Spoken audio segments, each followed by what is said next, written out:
Thank you. So I don't know how many people we've got here for the first time. Is anyone at their first ever one? Great, brilliant, thank you.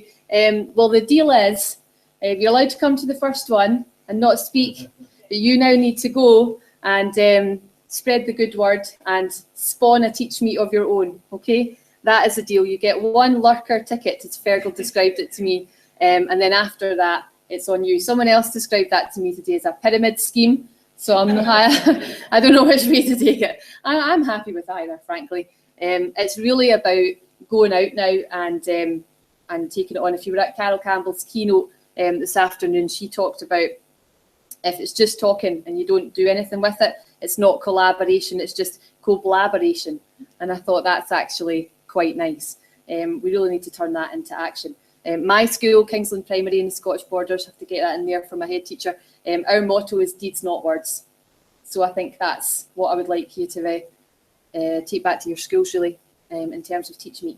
And the next one, please, Drew. Thank you. So ways of getting involved, up at the top there, that is our Teachmeet Scotland blog. John Johnston is doing some great work just now, putting together a website for Teachmeets in Scotland. That is underway and will be coming soon. We'll have an events calendar on there, and you will be able to use that as a sort of space to find out more about Teachmeets and to set up your own and get support with setting up one, if that's something that you're interested in. And this is a little shout out for my Pedagogue friends. We've got Pedagogue Muckle happening on the 1st of October, which is going to be amazing. So if you haven't got your ticket for that yet, and you're interested in Teachmeets, learning conversations, you must come along, and it's right here in Glasgow. And the next one, please, Drew. Tickets close tomorrow. Tickets close tomorrow. Thank you, Fergal. So do it right now.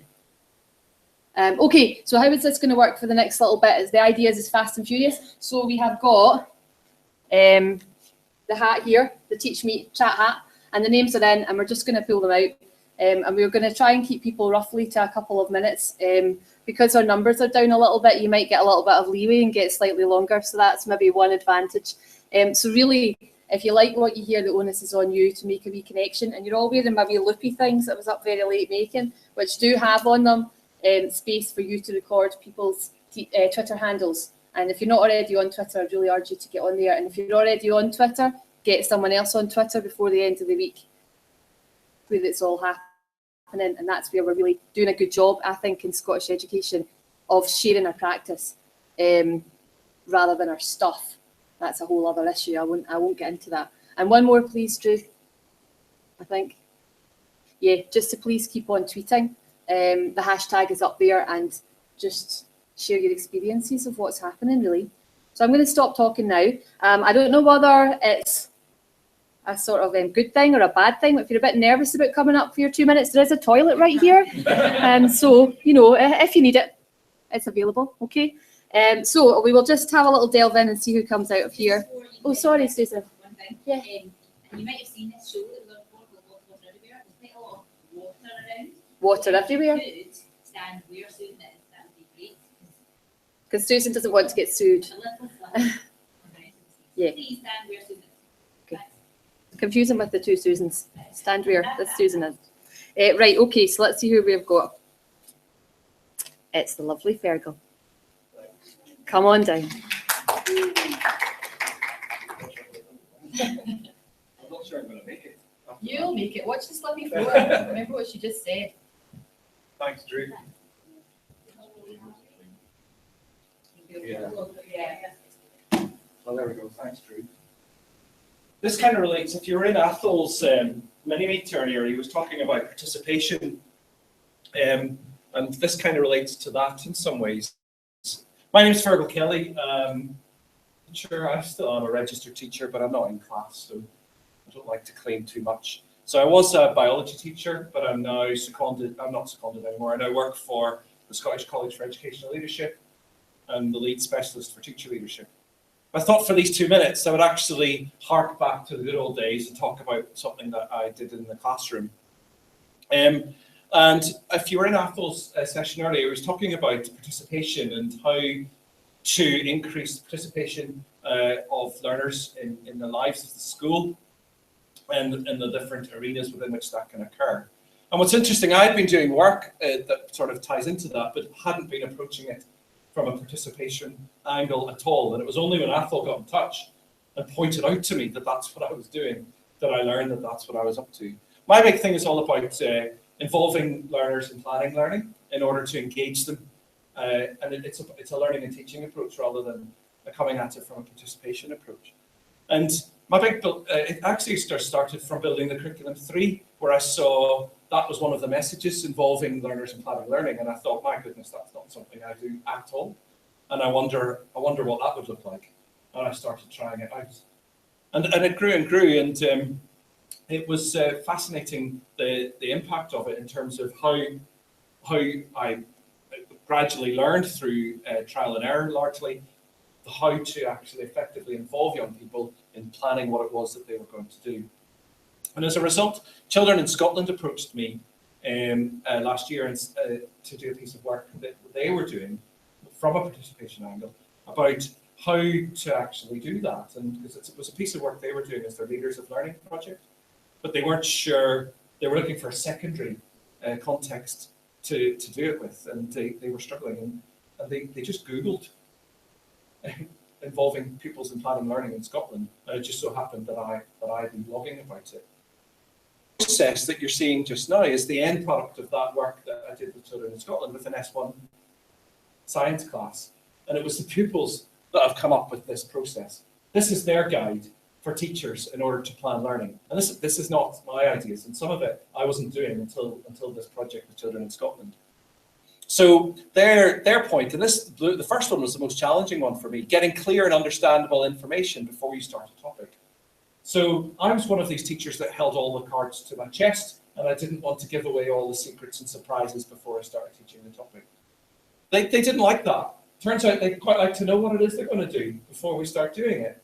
And we did a sort of a hot seat thing where they got, I was sat in the hot seat and they got to ask quick fire questions of the topic, and they loved that. I hated it because I was giving away all the stuff that I was going to be teaching them. But they really liked being able to see where it was going.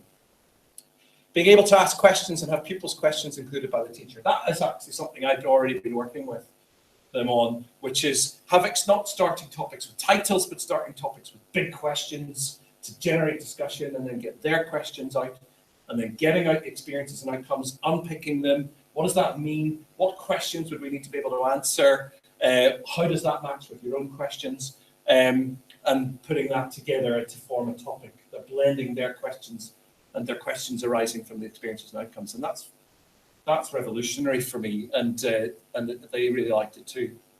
Having choices, the order you do things, the way to show what you've learned. They really like having choices. So everyone do this. You say, well, this is the sorts of things that we need to get out the other end. How could we do it? And being much more flexible, how they approach that. And also more flexible about how they share what we've done. And we spent a lot of time saying, well, what order will we do things in, and negotiating that. One of the big things I learned through trial and error was early on, I thought I had to give them all the control, and that didn't work. And actually what I learned was I'm part of the community as well, and I've got a lot of experience to bring to the table. And I can say, well, actually, I'm not sure that would work that way, because you can't really learn about radiation until you understand light. So we'll probably need to do light first. And they go, oh, yeah, that's a good one. Having a say in how the teacher or pupil knows they've been successful. So a lot of work on generating success criteria together in a meaningful way, not in a tick boxy way. That's the sort of thing I paid lip service in the past. Doing it properly is much more challenging, but much more rewarding. And this is the big bit that Children in Scotland brought to the table. Being able to share with the teacher how you think the lesson went. Going much further. I know I've done stuff like that before. But what Children in Scotland did with them is ask them, what does a good lesson look like? And then took those questions and turned it into an evaluation form. And so the pupils not only evaluated my lessons, but they designed the evaluation forms with which to evaluate the lessons with. And they were fantastic. And I couldn't, these were S1 pupils, and they were saying, well, they'll need to have a good pace. They'll need to, what? And the fundamental underpinning philosophy, learning from all of this, is learners are capable of way way more than we ever give them credit for. And if you're not sure where to start with this, there's a wee page on my blog, which I'll tweet, which goes through not just my experiences of this, but a video of them selling it to you as not just how to do it, but why you should give it a go. So have a look at the video. I couldn't recommend it more highly. And it's all there. Thank you very much. Oh, It's like a raffle. Let's see the person's here. I'm not sure they'll feel like a raffle. No. Did you get? Oh, Lynn that's Jones. cool. I thought thanks. Thank you, Lynn.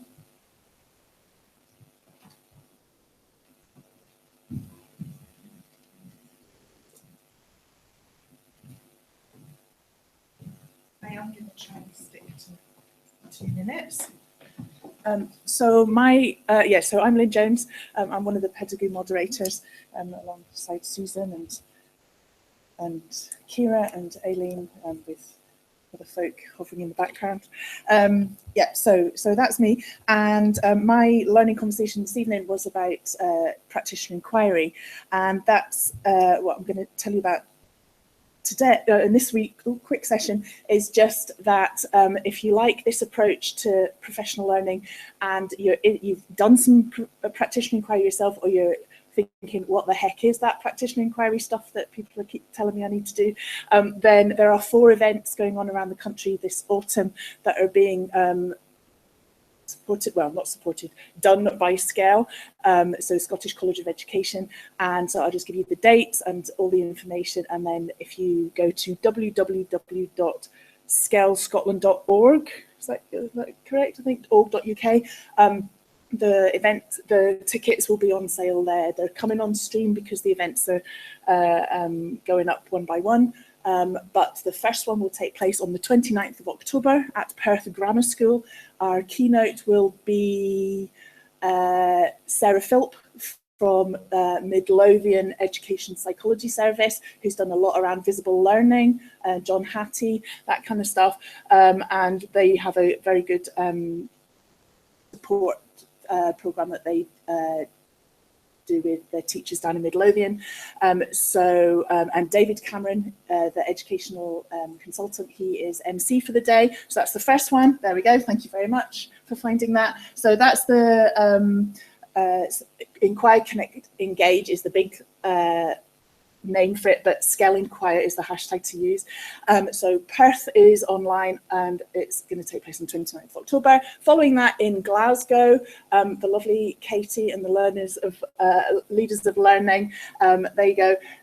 Some of the people who've worked with Katie and colleagues are going to be presenting at Shawlands Academy. The keynote speaker there is Dr. Aileen Kennedy, who used to be at Strathclyde University. She's now working through Murray House, but she's coming to speak about her thoughts and experiences. The third one at Craigmount High School, Charlene Simpson, who's got the remit at GTCS for supporting practitioner inquiry and research, will be our keynote speaker there. And at Ellen Academy, if you're far north in December, our keynote speaker is Dr. Rachel Shanks from Aberdeen University. David Cameron is the MC at all 3 of the events. Pete, the lovely Peter at the back, he'll be speaking at 3 of the events, as will Fergal. I'll be there. But there's all sorts of amazing things that teachers from primary, secondary, special education, that they have done. Either they're sharing their findings about their various inquiries, or they're telling about how they managed it while teaching at the same time. So there's people who put in proposals about employability in the case of Peter, creativity, parental involvement, ICT and PE, learner voice, mentoring international teachers. There's absolute run the gamut. And every time that the new event goes up live on the SCALE website, at that point you can buy tickets and you'll be able to see the programme. And there's a different programme at each of the 4 events. So if you do fancy a bit of Saturday morning travel around the country to hear different people, then that would be great. Otherwise, there will be the keynotes, are certainly, we're hoping to capture all of them and put up a film of all the keynotes on the SCALE website, and the posters will be available, and there'll be blogging and there'll be social media on the day. So even if you can't make it, you can still be involved and follow what's going on. So if you've done practitioner inquiry, or if you want to find out how to, then there'll be plenty that'll really you'll really enjoy. So I'm going to stop there. So we'd love to see you at SCALE Inquire. Hope to do so. Thank you very much.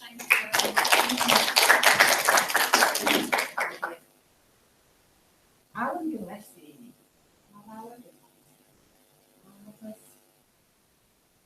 Hey, got with? Thank you.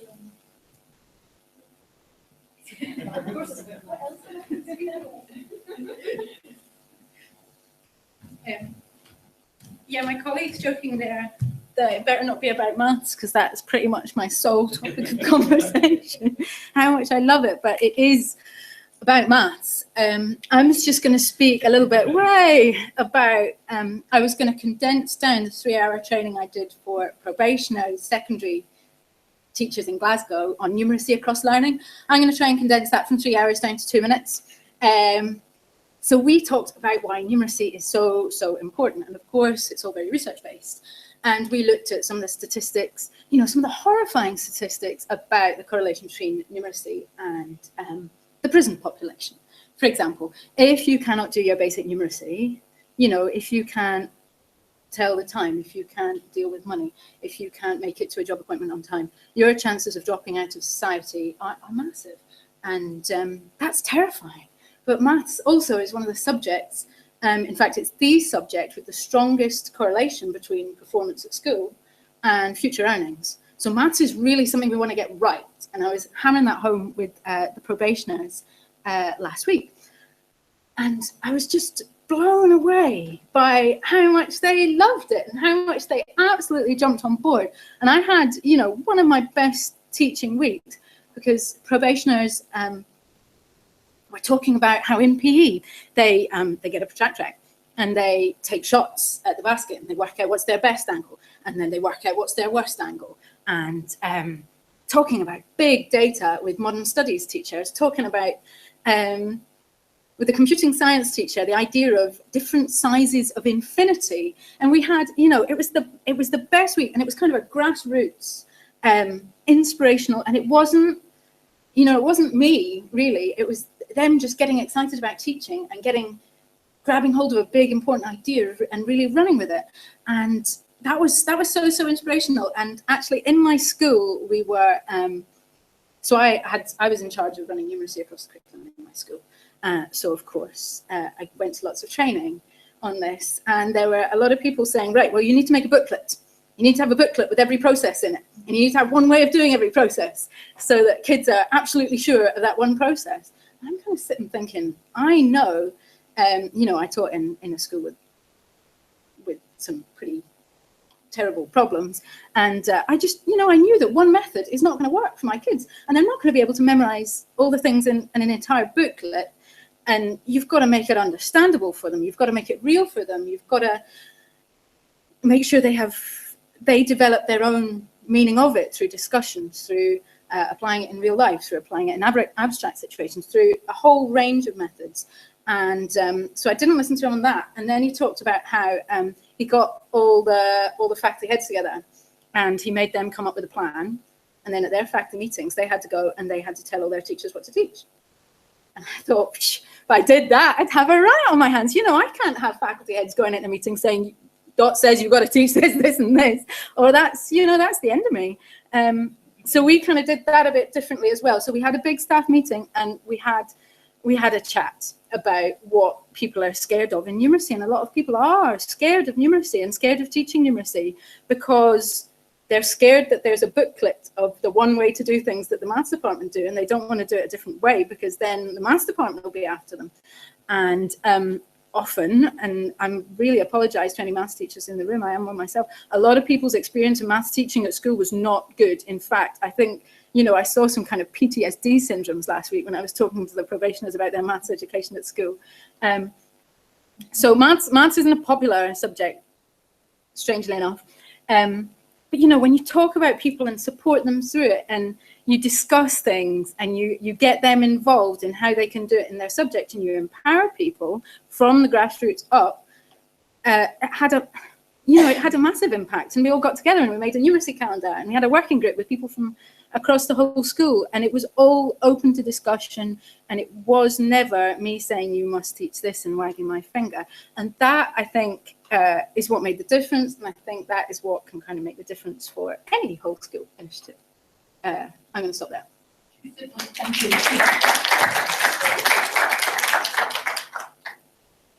John Sexton. Lots again.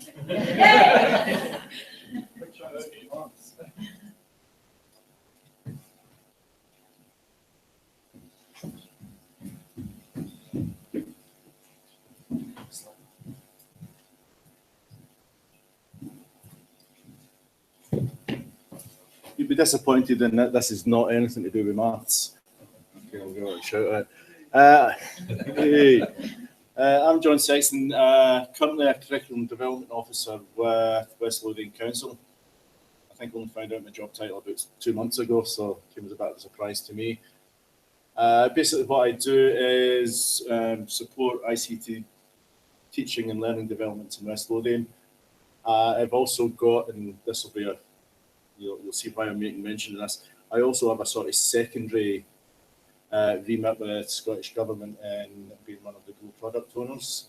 So what I want to talk about is I've basically become, to my way of thinking, a suit. One of these people come along to classrooms and they sort of appear, and the class teacher knows very little about them. Pupils probably know even less about them, and then they disappear and you're actually not quite sure what the whole purpose of the exercise was. That suit analogy is something I want to try and bring to part of a service in Glasgow called Yammer, Glasgow Scott Yammer. Yammer is very much for those who don't use it, and Katie, you did an excellent job explaining what it was. Yammer is a sort of social media experience that's almost some sort of love child between sort of Facebook, sort of Twitterish, sort of pin book. It's an old thing. But most of those things strip quite down. The important thing is it's a way of Scottish teachers and Scottish pupils, and a recurring theme of today has always been about, tonight has been about pupil voice. It's a way for learners, and include everybody in that in Scotland, to be able to interconnect. It's a wonderful tool, currently got in excess of 12,000 members. So although everybody in every teacher and learner in Scotland can join GLOW, something they've got to elect to join. So currently sitting about 12,000.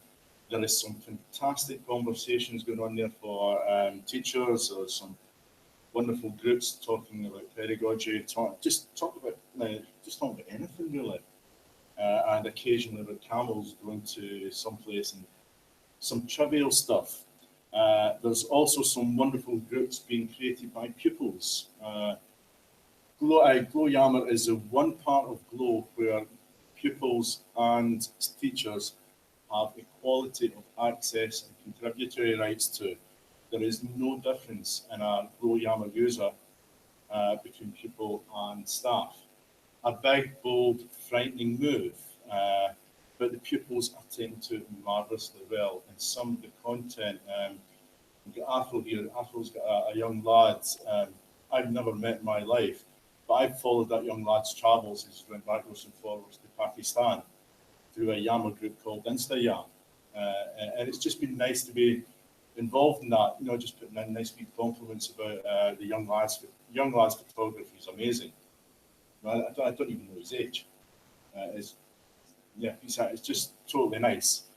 Okay, if you haven't got it, the sales pitch is over. If you haven't had a look at Yammer, have a look at it. It's exciting, it's fun. But for me, there's almost an ulterior motive to having Yammer. And this is sort of where the suit comes in. As I turn on my sort of development roles, I got advised that I need to stop wearing, which was my sort of normal getting into school mode, as I was comfortable in. I had to invest in a suit.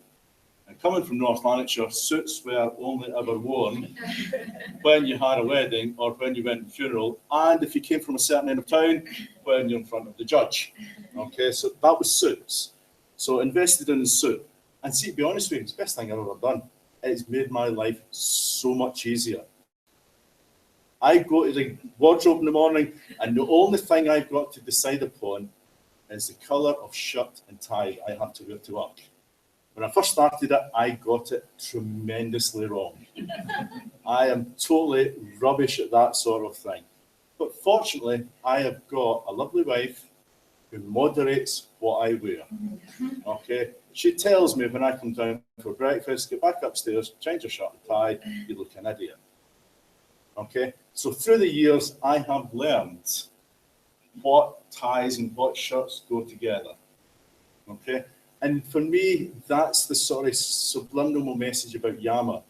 I'm hoping that through things like Yama, which is a safe, protected environment for our children, that they learn the protocols, the responsibilities about using social media properly. Unfortunately, and just like me, I still get the shirt and tie wrong. Okay. Unfortunately, my wife is not there every single morning. She does a fair bit of travelling around about. So I still make an absolute pig's ear of going into work in the mornings with stupid ties. Okay.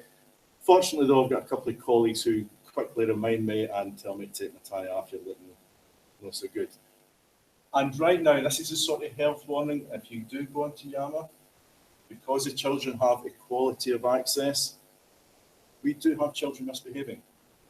We will continue to have children misbehaving.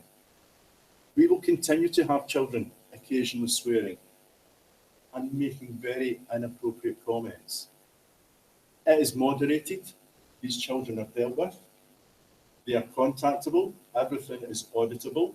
So even if there is really inappropriate stuff, it can get traced back to the person who made it, no matter how many times they change their identity or they think they're changing their identity. Schools are informed and schools deal with it locally. So we are hoping, like me, that our children should at some point learn that sort of responsibility becoming the social media. And it is also saying to you guys, if you are a primary 4 teacher and you go in and see a S5 going off in something that's inappropriate for your child, it's more important your child knows how to deal with that inappropriateness. We have a report of concern functionality, that they are aware of that. It's everything that we need for a safe environment for our kids to be working in.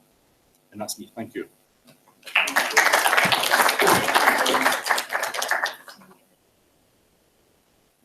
Jennifer Boland.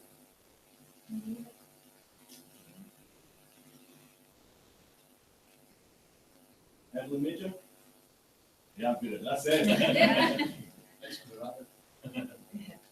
He's in here. Joe Wilson. Yeah, you go, Joe.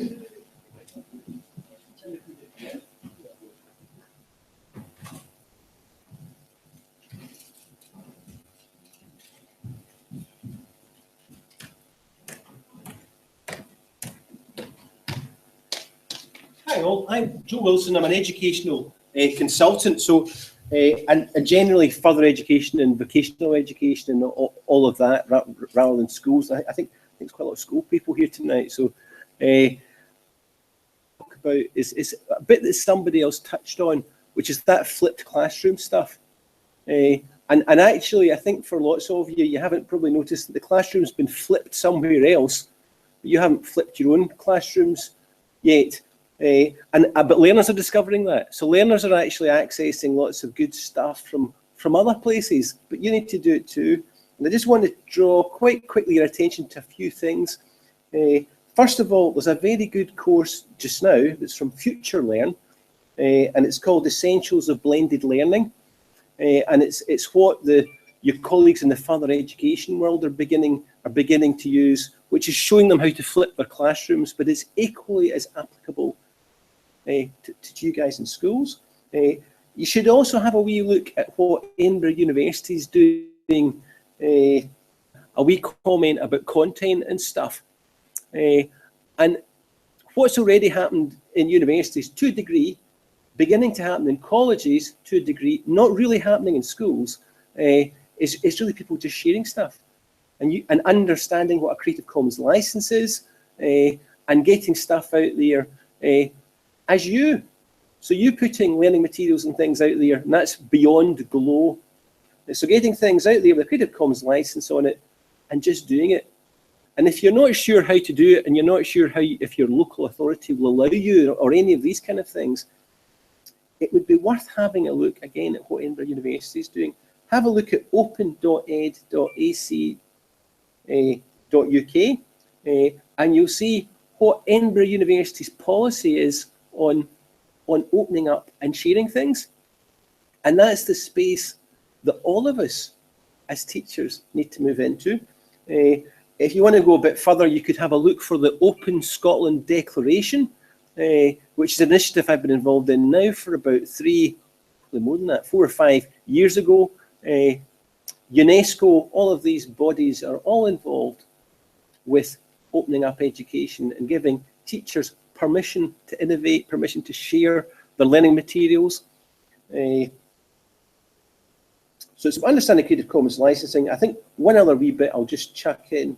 If you haven't already thought about which MOOC, Massive Open Online Course, not that you should be doing, but that you and your learners should be doing together, I think you need to start having a think about that. Also, I think relevant for the Teachmeet community, because I think you're all change leaders. I'm busy doing one just now, which is a bit esoteric, but it's called ULab. It's on the Coursera platform. It's one that the Scottish Government is encouraging people in community learning and development to sign up to, because it's all about getting people to see that they can be empowered to change and take control of things. I think you're all the kind of folk that Coursera ULab would be relevant to. And finally, just a throwaway thing, because we've chatted a lot in all the sessions I've been at today about curriculum, about frameworks, about how we want to change what's delivered in schools. I think it would be really worthwhile if lots more people in Scotland had a look at what's happening in Wales. And there's an irony in this, actually, because the guy that's just designed the Welsh curriculum is the guy that gave you Curriculum for Excellence. So you could say that what's happening in Wales is Curriculum for Excellence 2.0.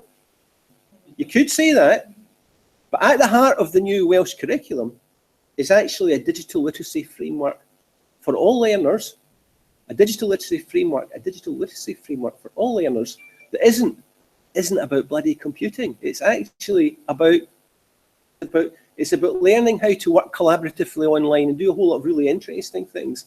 So if you haven't discovered that, have a look at that. And that's my 2 minutes worth. I'll shut up. Thank you.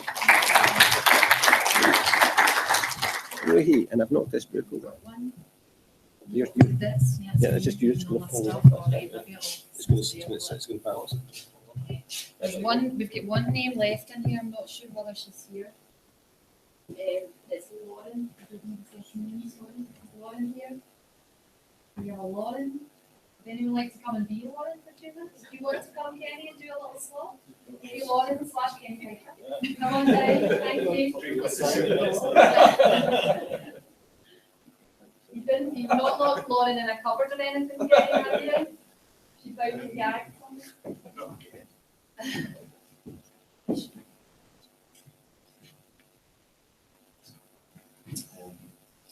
Good evening. My name's Lauren. Couple of questions before we start. If you've heard me speaking before, I'm probably not going to say anything you haven't heard. What's your earliest memory of reading? What's the first book that you read? Be honest. Having the maths teachers will go talk to you later on. You obviously haven't read a book. Any offers? Yeah. Yes. Is that learning to read the book thing? Yeah. Is anyone any other ones people? What about? All right, so the real early ones. Just getting this is going in a direction I didn't expect it to go in. What? Tintin. Okay. What about favourite books? The favourite children's book. Roald Dahl. Yeah, usually ones come up. Yeah. Anything else? I want to speak for 2 minutes, about something that's very close to my heart, and it's getting kids to read for pleasure and having it as a lifelong skill. Another question, what things can you do in 10 minutes? What can you do in 10 minutes in your day that's really, really important? What things can you do? Nothing. We've done nothing in 10. There's nothing that takes us 10. Doesn't have to be anything deep. I get every single kid that comes through my class, and I'm a secondary English teacher, to read for 10 minutes at the beginning of every single lesson. Now, the reason I do that is because what I've found is kids who don't read because not necessarily because they don't like reading, although that's what they say. They don't have a reading history. Good readers have a reading history, and when you get kids to read for 10 minutes, 10 minutes is a short little period of their day, and I insist that every kid does it, and even the reluctant readers do it, because what they need to learn during that is what the life of a reader is like. So what we do in those 10 minutes is everybody's quiet. I read, the support staff that are in that read, any student teachers that come in read, and kids start to learn what a reading atmosphere is like. So when they're messing around, they're interrupting other people's reading. When they ask questions, they're interrupting other people's reading. And that's really what I try to teach them that good readers do. So I start to build up a reading history for them as well. We can all talk about those things, don't. And the reason why reluctant readers will read and pick up 5, 6 different books in the library is because they've got nothing to hang their reading hats on. So as they read for 10 minutes every single day and they don't change the books, they start to build up that reading history. One of the little strategies that I've used recently to get kids reading is book speed dating. And I'll just explain that for the last minute, really. And it's a fairly straightforward thing. And I've done this with S1, 2, 3, 4, not quite 5, although I'd like to. And in a class of 30, I'll get kids facing each other, 15 facing each other. And I have a little bell. And when the bell when I ding the bell for 30 seconds, one side of the classroom starts to summarise the book and what they're reading in 30 seconds. So the job is to summarise their reading in 30 seconds. At the end of the 30 seconds, I ring the bell again and the opposite side goes. So there's 15 people talking at the one time. At the end of the next 30 seconds, one side moves up one. So one person will go to the beginning and move up. And what happens over a task that will last about 15 minutes, what they're doing is talking about their books, summarising their books as well. Talking about their books gives them the confidence to understand what they've been reading. So they're learning summary skills, they're communicating with other people as well, and they're talking about it, and it's hilarious, and it's fast, and it's energetic, and they really enjoy that part of it. But what they've got at the end of it is 15 book reviews that they've heard. And at the end of that, I give them a wee a love heart post-it. And they write down the book that they heard that they liked most, and they go to the person with the book that they fancied most, and they find that book. And what I found with that is the reluctant readers like it just as much as anybody, because they're now talking like readers, and they're now realising and understanding that reading is a thing that everybody does. And one of the fears that I have is not illiteracy. I was hearing about how numeracy is one of the things that is a block to progress in life. Literacy obviously is as well, but I'm more afraid of kids who can read and choose not to, because I think that can be a really difficult thing to come over to get over later on. So book speed dating is really what I want to talk about today. Get kids reading. 10 minutes every day makes a massive difference, and you start to see a confidence in kids being able to talk about their books. That was it. Sorry.